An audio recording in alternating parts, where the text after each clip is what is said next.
मुलुगनां जांख्रिथाय हाबाफारिजों लोब्बा लाखिनानै खुंग्रिं रेन्जनि मावख' साखाथियाव बिफां गायनाय हाबाफारि लायो। चिरां काजलगाव हाग्रा खोन्दो आरो रुनिखाता फरेस्ट रेन्ज लोगोसे खुंग्रिं रेन्जनि बानजायनायाव दिनै मुलुगनां जांख्रिथाय हाबाफारिजों लोब्बा लाखिनानै बिफां गायनाय हाबाफारि लायो। बे हाबाफारियाव रुनिखाता फरेस्ट रेन्जनि रेन्जार जसमनिक मुसाहारिया गाहाय बाहागो लायो। लोगोसे खुंग्रि फरेस्ट रेन्जनि रेन्जार करेन्द्र बसुमतारी, खुंग्रि जौगाखां आफादनि आफादगिरि मुस्रि बिरदाव मुसाहारि, खुंग्रिं बिसिडिसिनि मासिगिरि परबिन बसुमतारीजों लोगोसे ओनसोलनि गोबां दैदेनगिरिफोरा बाहागो लाना हाबाफारिखौ जाफुंहोयो। गायनाय हाबाफारिजों लोब्बा लाखिनानै रुनिखाता फरेस्ट रेन्जनि रेन्जार जसमनिक मुसाहारिनि फोरमायथि।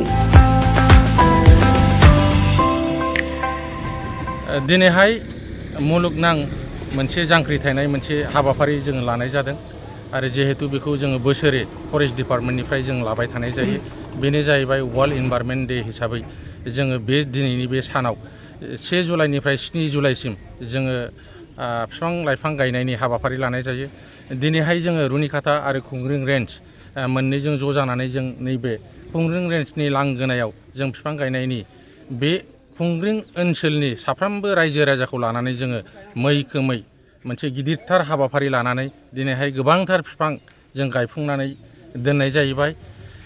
दा उद्देश्यआ बेनो जे जोङो थांनानै थानायनि बेलायाव जोंनो बिफां लाइफां नांगौ। जोंनि गुदि मोनसे थांनानै थानायनि नांथारगौ बेसादानो जाहैबाय बिफां लाइफां।